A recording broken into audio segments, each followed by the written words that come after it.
Shalom Tin, sebelum kita memulai weekly reflection pada hari ini, yuk kita bersama-sama memuji Tuhan terlebih dahulu.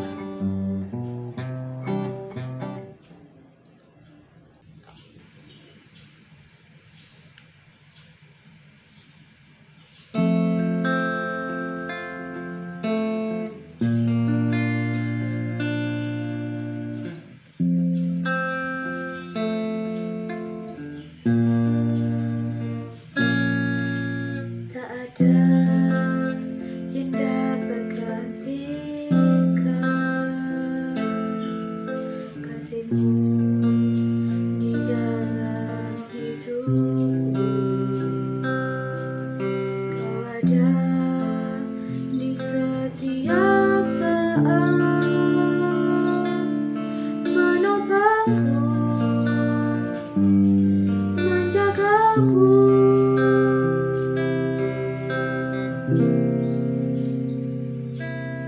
Engkaulah Allahku, Bapa-Ku, setia dalam setiap waktu. Ku rindu selalu berada dekat-Mu, tinggal di dalam-Mu selama-lamanya.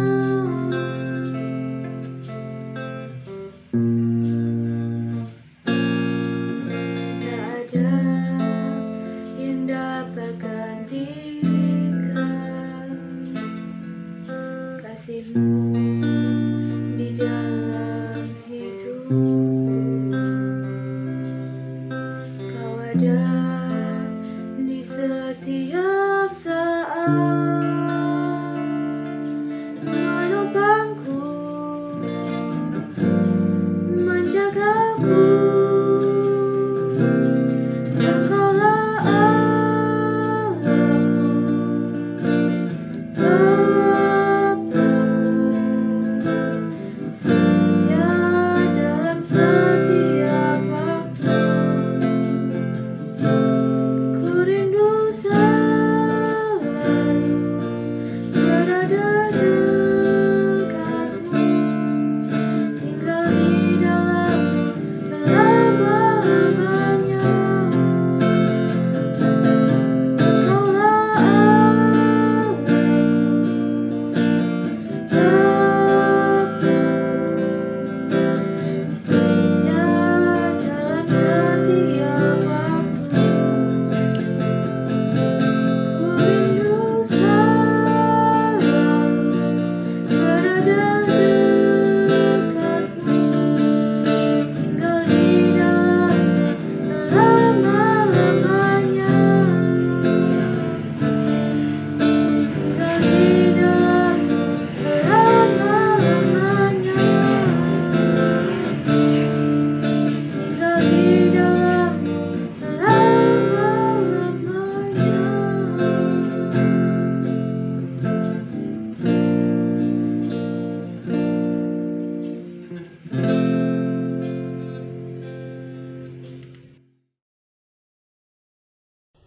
Wow, ibadah yang sangat luar biasa. Thank you buat tim Praise and Worship yang sudah melayani kita hari ini.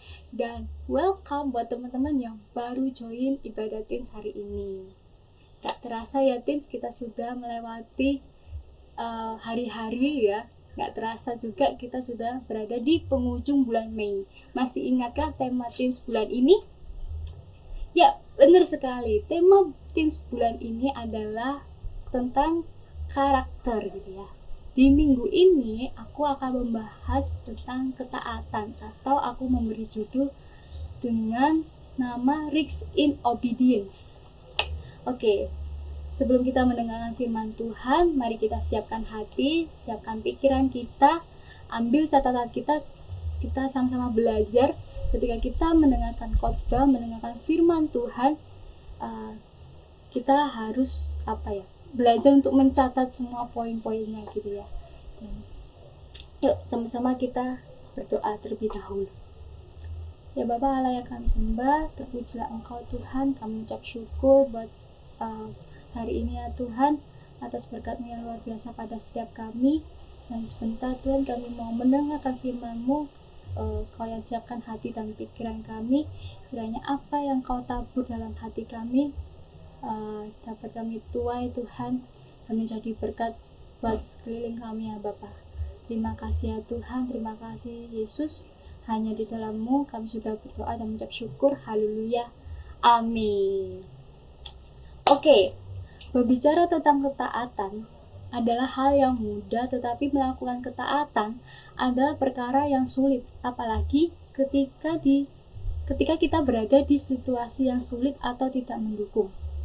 Pengertian dari ketaatan itu sendiri adalah mendengar dengan seksama dan penuh perhatian, atau perilaku yang mematuhi semua nasihat.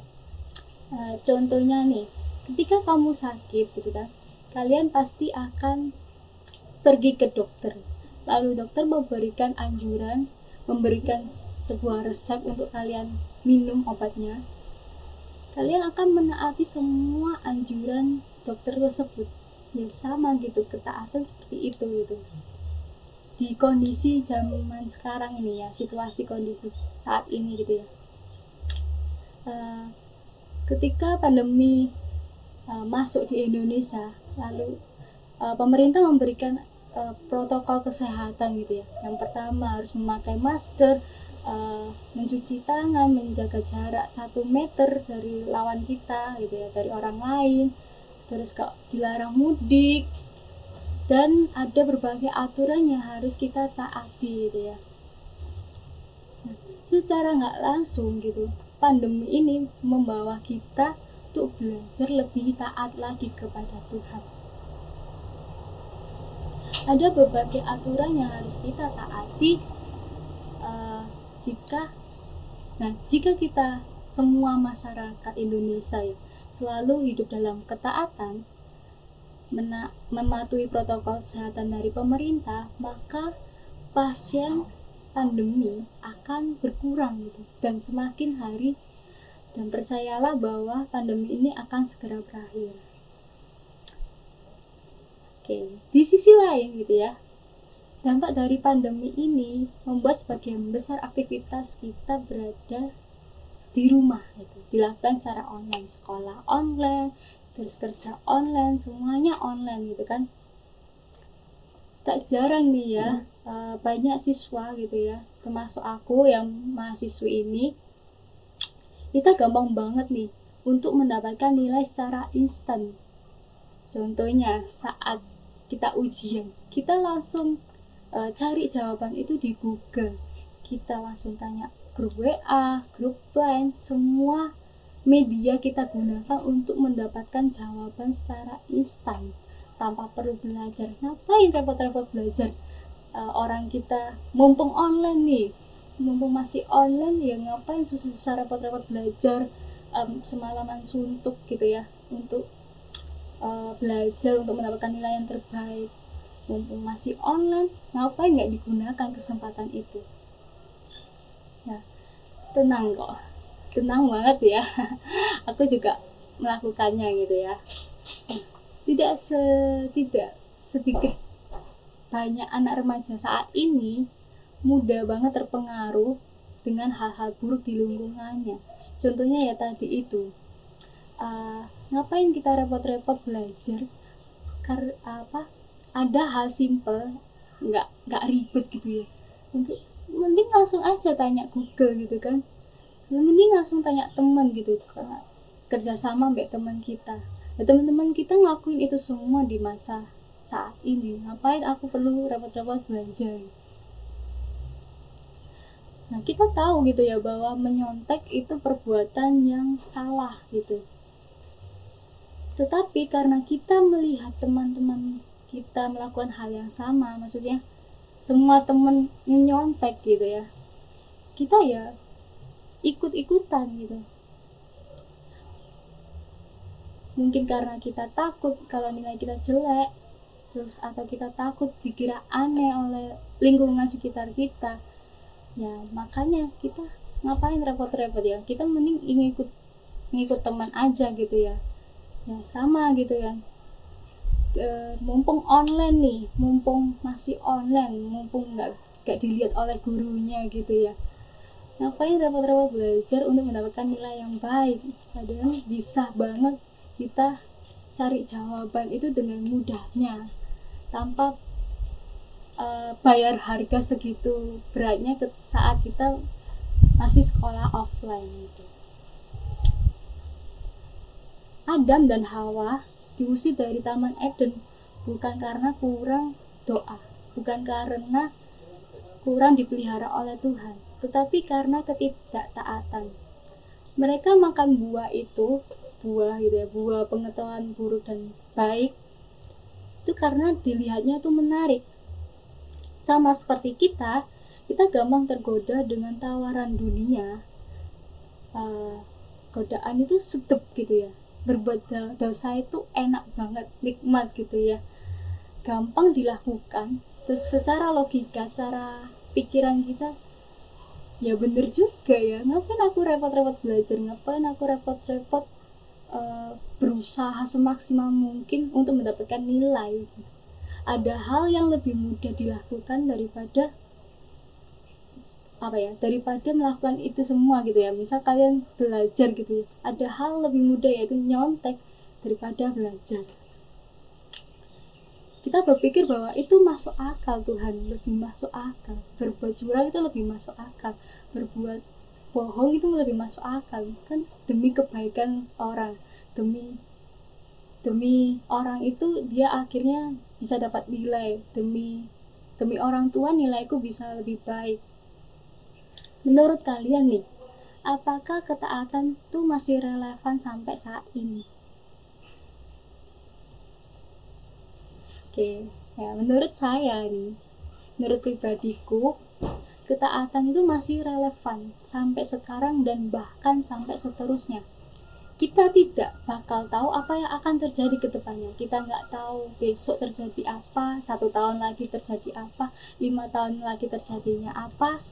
Nah, semakin kita hidup dalam ketidakpastian dunia gitu ya, kan kita nggak tahu nih, tiba-tiba kita kira Indonesia aman dari pandemi, ternyata nggak perlu waktu lama Indonesia juga terkena dampak COVID gitu ya. Banyak masyarakat terkena pandemi ya, terkena COVID gitu kan.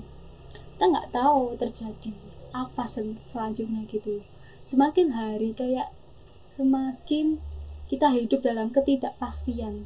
Tetapi percayalah bahwa di dalam Tuhan ada kepastian gitu.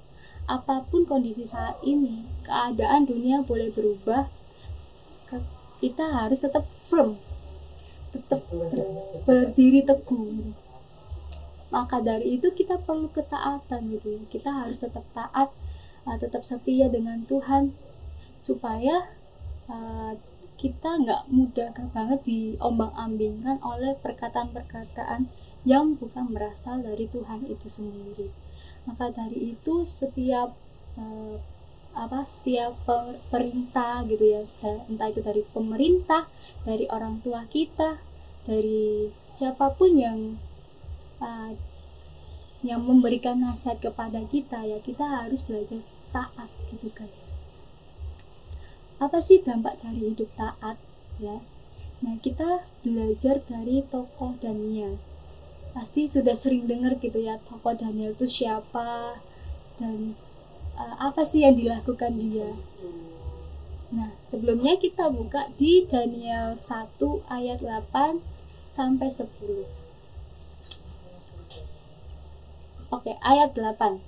Daniel berketetapan untuk tidak menajiskan dirinya dengan santapan raja dan dengan anggur yang biasa diminum raja.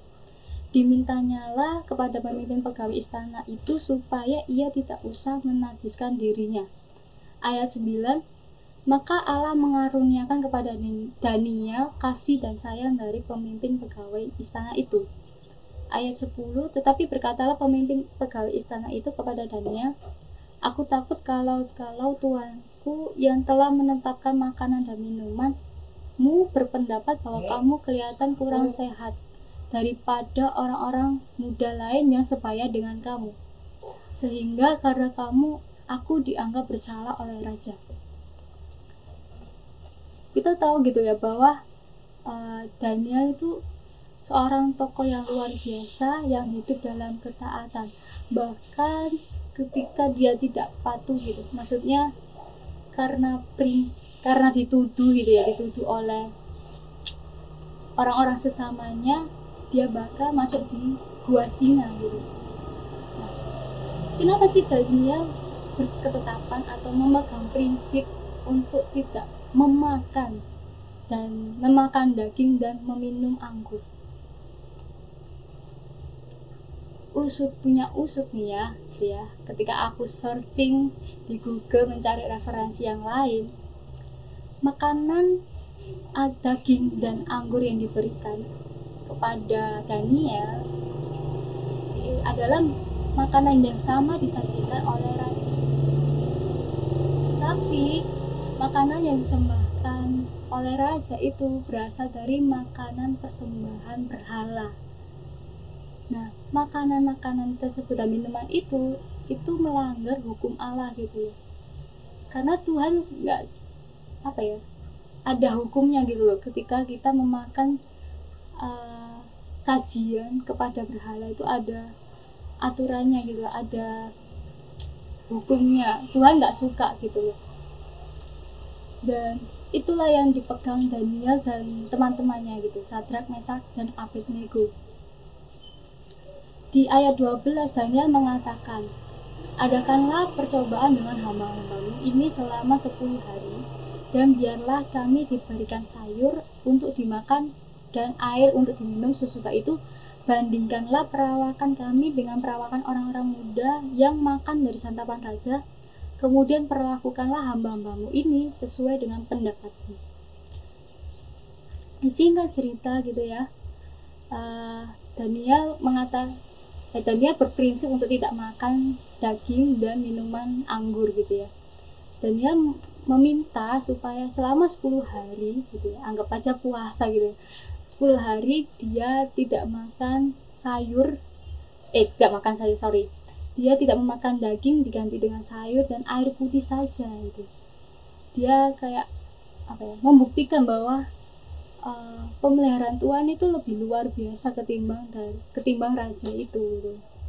Ketika tidak mengikuti arus dunia, belajar taat dengan perkataan Tuhan, inilah dampaknya gitu. Daniel masih kelihatan bugar, sehat walafiat gitu. Didengarkannya permintaan mereka itu, Sadrak, Mesak, dan Abednego, lalu Daniel itu sendiri, lalu diadakanlah percobaan dengan mereka selama 10 hari. Setelah lewat 10 hari gitu ya, ternyata perawakan mereka itu lebih baik, lebih bagus, lebih gemuk-gemuk ketimbang orang-orang atau teman-teman sepantaran mereka. Dari situlah 4 orang muda ini gitu ya mendapat pernyataan Tuhan yang luar biasa gitu. Kita taat, kita itu dibimbing oleh Tuhan gitu, kemanapun kita pergi.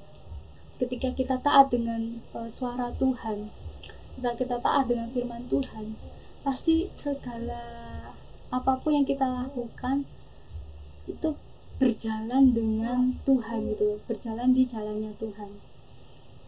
Dari situlah kita kalau baca cerita lanjutannya, Sadrak, Mesak, dan Abednego itu menjadi salah satu raja saat itu, memimpin sebuah kerajaan, sedangkan Daniel itu menjadi hakim karena dia dikasih pengertian atau hikmat yang luar biasa melalui penglihatan dan mimpi. Oke, fokus ke kisah Daniel. Jika cerita Daniel kembali diuji ketaatannya. Kisah yang terkenal yaitu masuk gua singa itu ya. Daniel dimasukkan ke dalam gua singa karena dituduh melanggar perintah Raja Darius. Pejabat-pejabat tersebut saat itu membuat titah agar siapapun yang menyembah Tuhan selain Raja Darius akan dihukum, yaitu dimasukkan ke gua singa. Mereka tahu bahwa iman Daniel itu lebih besar gitu, iman kepada Tuhan itu lebih kuat Daniel selalu rajin berdoa, menyembah Tuhan. Nah, mereka itu kayak bikin suatu peraturan di mana selain menyembah Darius itu akan dimasukkan ke gua singa.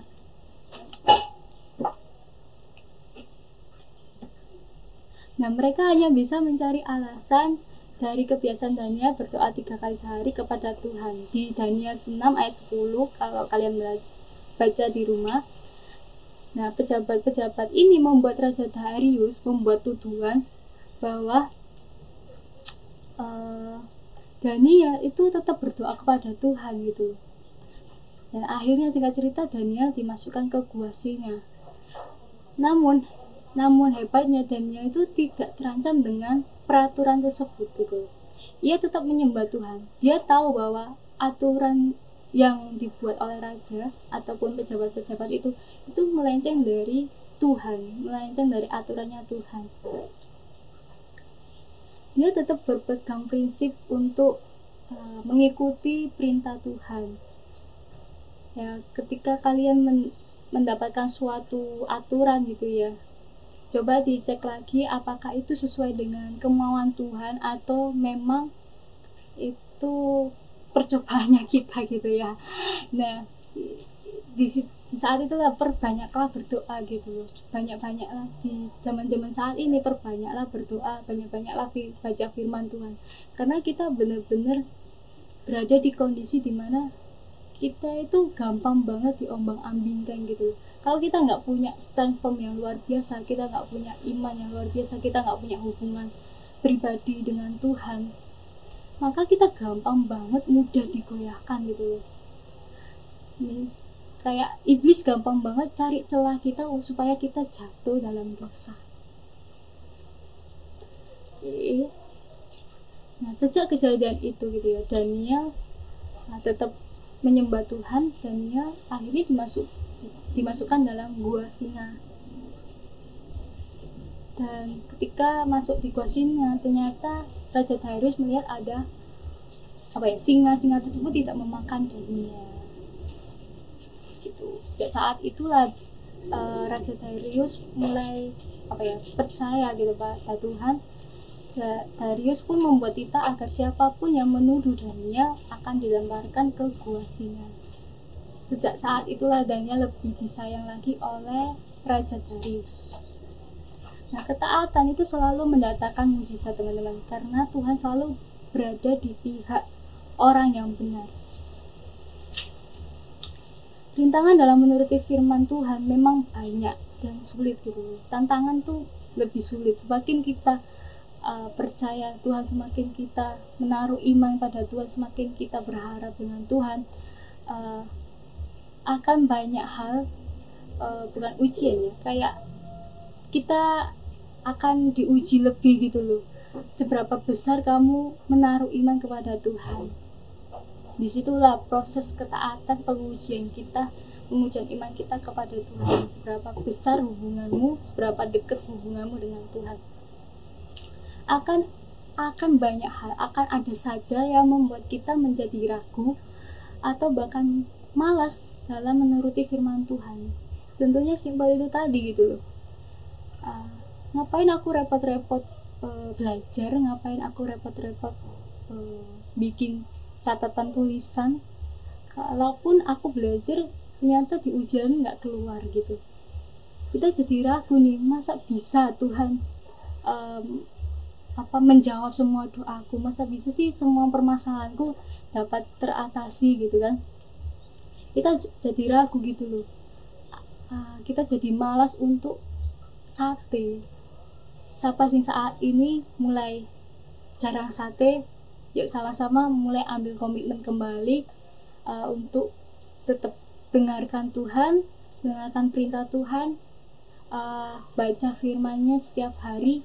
Meskipun kita nggak ngerti, kita terus untuk membaca dan membangun hubungan dengan Tuhan. Bagaimana sih caranya hidup taat? Dari kisah Daniel, aku mau menyimpulkan 2 poin. Yang pertama, when God speaks, obey Him. Ketika Tuhan berbicara, taatilah. 1 Yohanes 5 ayat 3 berkata, sebab inilah kasih kepada Allah, yaitu bahwa kita menuruti perintah-perintahnya. Perintah-perintahnya itu tidak berat. Aku mau ngajak kalian juga untuk membaca versi terjemahan lain, yaitu versi Amplified. Dikatakan bahwa for the true love of God is this, that we habitually keep His commandments and remain focuses on His precepts, and His commandments and His precepts are not difficult to obey. Yang artinya adalah karena kasih Allah, kita terbiasa menaati peraturan dan tetap fokus pada ajarannya. Dan perintah dan ajarannya itu tidaklah sulit, teman-teman, untuk kita taati. Nah, ayat ini barusan menyadarkan bahwa kepada saya dan teman-teman sekalian yang mendengarkan saat ini, bahwa ketika kita berjalan dalam ketaatan, itu bukan karena kuat gagah kita, melainkan karena Tuhan telah mengasihi kita terlebih dahulu sebagai anaknya, sehingga kita bisa melakukan dengan atau tanpa keterpaksaan. Yohanes 14 ayat 15 juga berkata, jikalau kamu mengasihi aku Tuhan, kamu akan menuruti segala perintahku. Ya, saat kita mau belajar untuk mengasihi Dia, kita akan belajar taat dengan segala perintahnya. Bahkan di saat kita mengalami pergumulan, permasalahan, kita percaya bahwa Tuhan pasti memberikan jalan keluar. Kita mau taat dengan segala apa yang kita punya untuk mengikuti Dia. Kita tetap nurut apa kata Tuhan, gak peduli siapapun orang yang menentang kita ataupun tidak mendukung kita. Itulah ketaatan, guys. Ya, ketaatan adalah bukan sesuatu yang tiba-tiba sudah terbentuk sejak lahir, tiba-tiba kalian taat gitu kan. Pasti ada setiap proses. Tuhan suka namanya proses gitu. Di Amplified tadi aku mau garis bawahi habitually atau habit gitu ya. Mulailah dengan habits. Ketika kalian mau belajar untuk taat, setiap harinya tolong dibangun gitu loh. Belajar untuk taat, belajar untuk menaati setiap perintah yang Tuhan katakan melalui orang tua kita ataupun melalui pemerintah yang saat ini dianjurkan gitu ya, setiap hari dikumandangkan gitu ya, ataupun lewat guru kita, siapapun orang yang memberikan suatu perintah, coba dicek lagi gitu kan, apakah benar itu perkataan berasal dari Tuhan. Seringkali kita nggak sadar kan bahwa Tuhan itu memakai orang-orang sekitar kita untuk menegur kita di saat kita lemah, di saat kita mulai punya masalah, ataupun di saat kita kelihatannya baik-baik saja, tetapi Tuhan itu berbicara gitu. Tuhan tidak akan tinggal diam ketika umatnya atau anak-anaknya itu melenceng dari rencana Tuhan. Tuh, dan mulailah gitu loh, belajar untuk membaca firman Tuhan setiap hari, saat teduh setiap hari, berdoa setiap saat. Karena aku yakin dan percaya bahwa akhir-akhir ini tuh kayak Tuhan selalu ingatkan bahwa yuk setiap hari berdoa, yuk mulai saat teduh. Aku selalu mengajak teman-teman di BWC ku terutama, jangan lupa untuk saat teduh, jangan lupa untuk berdoa.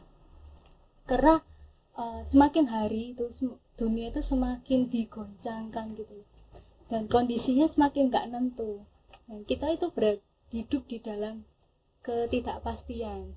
Maka dari itu aku selalu mengajak teman-teman USC dan teman-teman yang mendengarkan saat ini untuk yuk bangun hubungan pribadi dengan Tuhan. Ketika kita terbiasa gitu ya, taat membaca firman, meskipun kita nggak ngerti, kita tetap melakukan perintahnya. Ingatlah bahwa motivasi kita melakukan itu semua hanya untuk Tuhan. Teman-teman, obedience itu bukan sekedar nurut atau tidak nurut sih, iya atau tidak, tetapi bicara soal sikap hati kita kepada Tuhan. Kalian ingat gak sebuah lagu yang berkata, mengikuti Yesus itulah kesukaan hatiku, ku lepas semua hakku untuk pada Tuhan. bersama. Mengikut Tuhan itu ada bayar harga yang harus kita bayar gitu. Dan pasti akan mengganggu zona nyaman kita ketika kita mengalami masalah, kita dibentuk oleh Tuhan di situ juga gitu. Bicara soal sikap hati yang mau mendengarkan perkataan Tuhan, mau melakukannya, tidak peduli apa kata orang ataupun kondisi apapun itu. Ulangan 11 ayat 1 berkata, haruslah engkau mengasihi Tuhan Allahmu dan melakukan dengan setia kewajibanmu terhadap Dia dengan senantiasa berpegang pada ketetapannya, peraturannya, dan perintahnya. So guys, yuk sama-sama mari kita belajar untuk taati segala perintahnya gitu kan. Ketika Tuhan berbicara, jangan keraskan hati. Yuk sama-sama kita belajar lah. Aku sendiri juga masih belajar sampai saat ini. Untuk aku percaya dan setiap permasalahan yang Tuhan izinkan dalam hidupku itu membentuk diriku untuk semakin level kerohaniannya semakin bertambah, imanku semakin bertambah juga. Ya, aku yakin dan percaya teman-teman pasti bisa melewatinya bersama Tuhan. Oke. Lalu di poin B gitu, aku menuliskan bahwa kekuatan iman, ya tadi sudah aku singgung, obedience of faith, kekuatan iman. Ibrani 11 ayat 1, iman adalah dasar dari segala sesuatu yang kita harapkan dan bukti dari segala sesuatu yang tidak kita lihat. Karena iman, di ayat 7-nya, karena iman, maka Nuh dengan petunjuk Allah tentang sesuatu yang belum kelihatan, dengan taat mempersiapkan batra untuk menyelamatkan keluarganya, dan karena iman itu, ia menghukum dunia dan ia ditentukan untuk menerima kebenaran sesuai dengan imannya.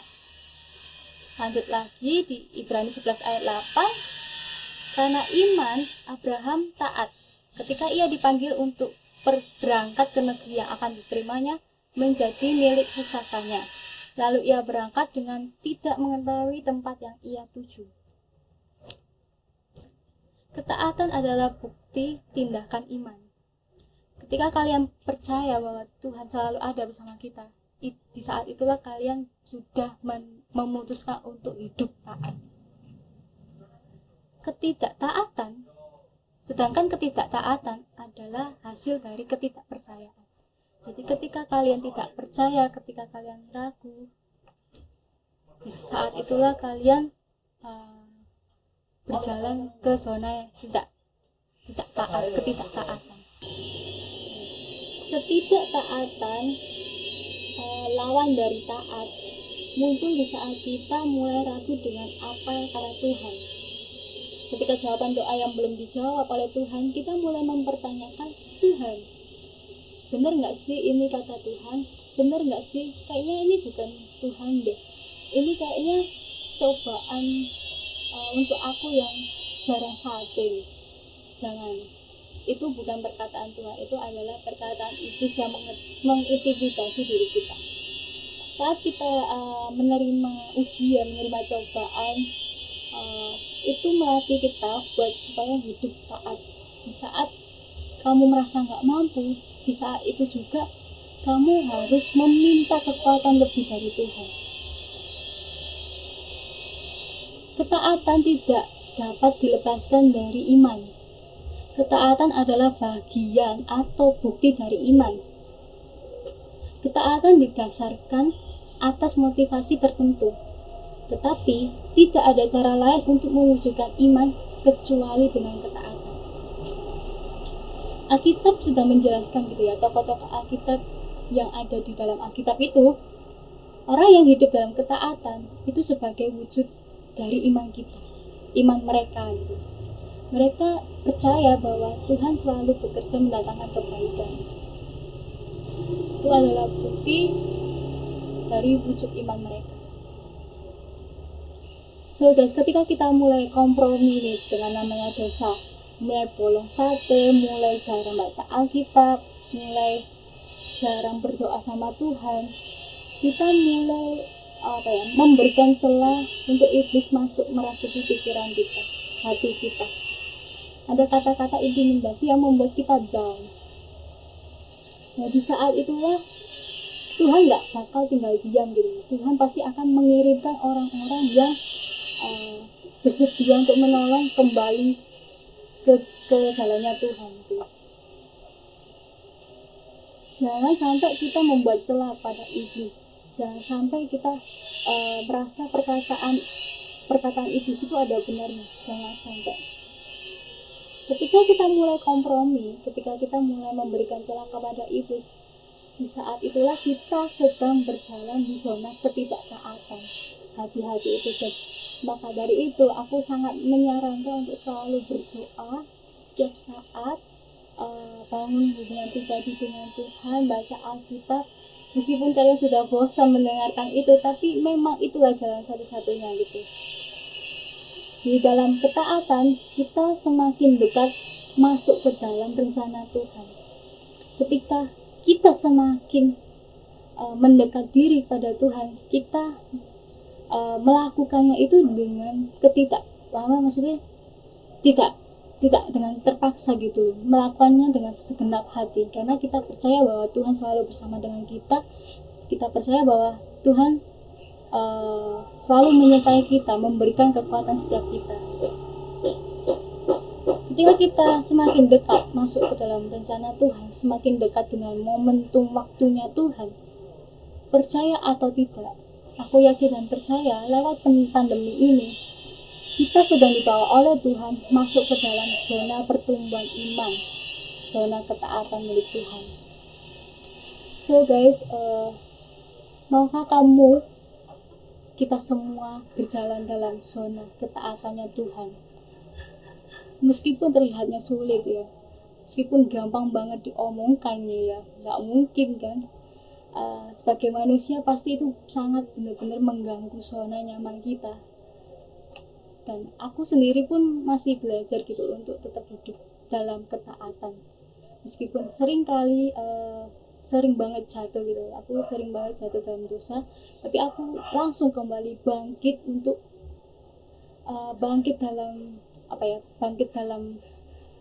untuk hidup dalam ketaatan gitu, bangkit dalam dosa, menjauh dalam dosa, bangkit dan menemui Tuhan. Karena tanpa Tuhan kita nggak bisa terlepas dari namanya dosa, karena manusia itu masih hidup dalam kedagingan. Ya, ayat terakhir 1 Korintus 15 ayat 58. Mari sama-sama kita baca. Karena itu saudara-saudaraku yang terkasih, berdirilah teguh, jangan goyah dan giatlah selalu dalam pekerjaan Tuhan. Sebab kamu tahu bahwa dalam persekutuan dengan Tuhan jerih payahmu tidak sia-sia. Ya, akhir dari khotbah hari ini guys, tetap berpegang teguh dengan Tuhan, jangan goyah, tetap stand firm apapun kondisi saat ini yang terjadi. Aku yakin dan percaya lewat setiap rencana Tuhan saat ini, meskipun memang sulit buat kita untuk melakukannya, tapi percayalah bahwa Tuhan selalu ada bersama dengan kita. Tuhan selalu menyertai hidup kita, dan yakinlah bahwa ketika memang pintu ini ditutup oleh Tuhan, percayalah bahwa pintu-pintu lain akan dibukakan oleh Tuhan. Yakinlah bahwa doamu akan segera dijawab oleh Tuhan. Akhir kata dari aku, tetap semangat, tetap berdoa, tetap jaga hubungan pribadimu dengan Tuhan. Oke, terima kasih sudah mendengarkan khotbah hari ini. Sama-sama kita berdoa. Ya Bapak, terima kasih ya Tuhan buat hari ini kami boleh belajar untuk semakin taat padamu ya Bapak. Kami mau Tuhan untuk setiap harinya kami belajar untuk taat. Kami mau menyerahkan kehidupan kami ke dalam tangan-Mu ya Tuhan.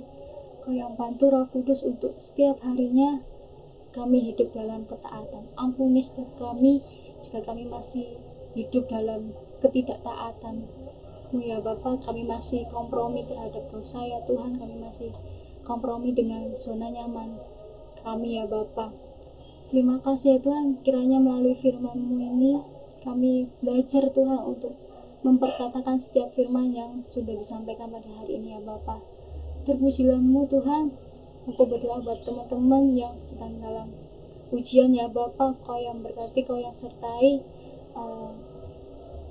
ujian mereka ya Bapa, ujian sekolahnya Tuhan. Kau yang tutup bungkus, kiranya apapun yang mereka kerjakan Kau buat berhasil ya Tuhan. Kau yang sertai, kiranya semakin hari Tuhan nama-Mu semakin dimuliakan. Terpujilah nama-Mu ya Bapa, hanya di dalam nama-Mu kami sudah berdoa dan mengucap syukur. Haleluya, amin. Thank you teman-teman yang sudah join, yang sudah mendengarkan firman ini. See you next week. Bye bye.